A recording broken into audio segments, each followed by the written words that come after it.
Yep, toxics in, toxics out. A lot of the toxics leave the factories in products, but even more leave as byproducts or pollution. And it's a lot of pollution. In the U.S., our industry admits to releasing over 4 billion pounds of toxic chemicals a year. And it's probably a lot more because that's only what they admit. So that's another limit, because yuck, who wants to look at and smell 4 billion pounds of toxic chemicals a year? So what do? Move the dirty factories overseas, pollute someone else's land. But surprise, a lot of that pollution is coming right back at us, carried by wind currents. So what happens after all these natural resources are turned into products? Well, it moves here for distribution. Now, distribution means selling all the toxic contaminated junk as quickly as possible. The goal here is to keep the prices down, keep the people buying, and keep the inventory moving. How do they keep the prices down? Well, they don't pay the store workers very much, and they skimp on health insurance every time they can. It's all about externalizing the costs. What that means is that the real costs of making stuff aren't captured in the price.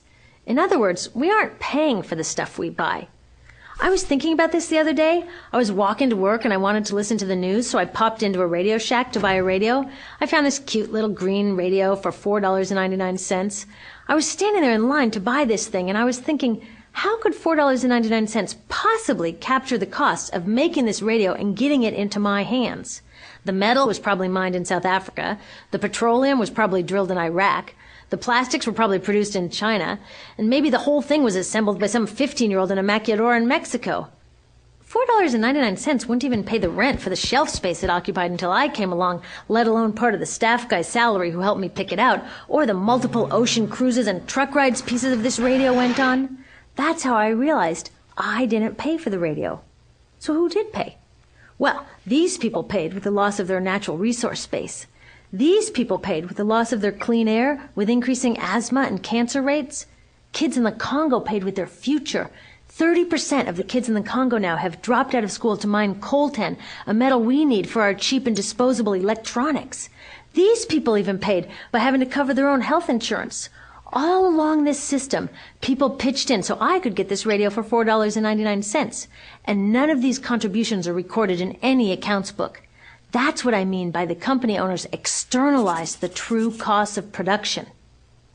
And that brings us to the golden arrow of consumption. This is the heart of the system, the engine that drives it.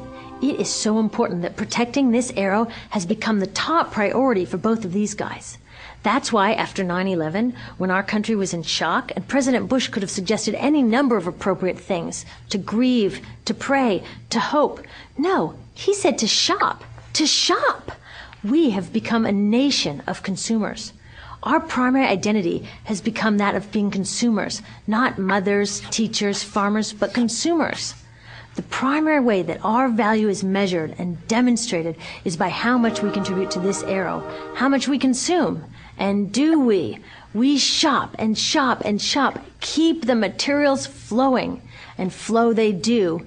Guess what percentage of total materials flow through this system is still in product or use 6 months after their date of sale in North America? 50%? 20%? No, 1%. 1. In other words, 99% of the stuff we harvest, mine, process, transport, 99% of the stuff we run through this system is trashed within 6 months.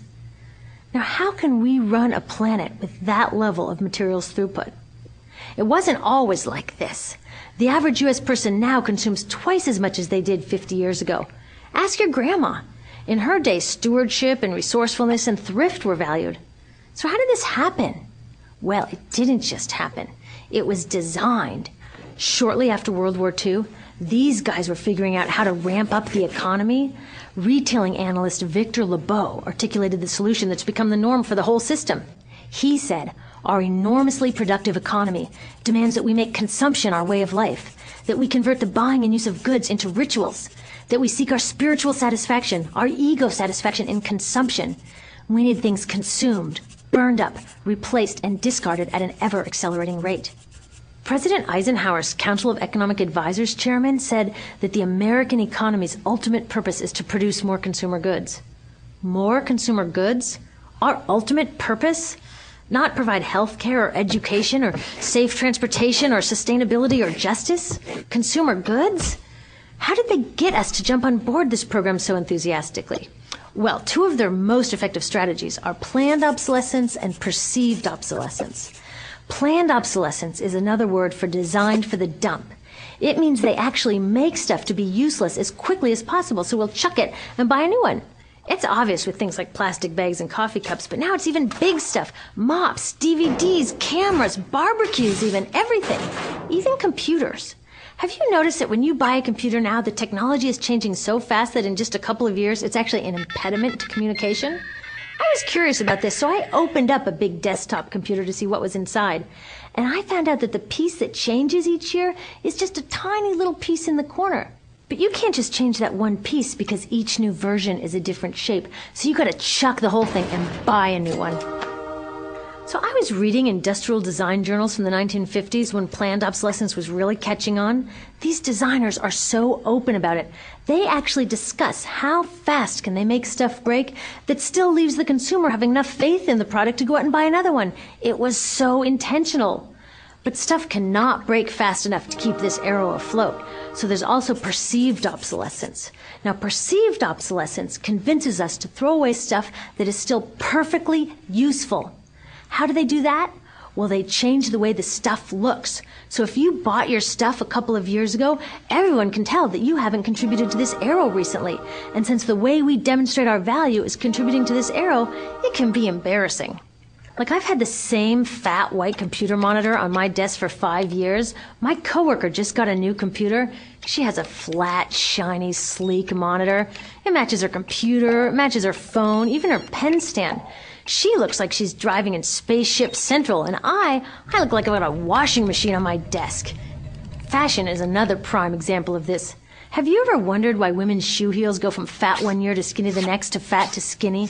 It's not because there's some debate about which heel structure is the most healthy for women's feet.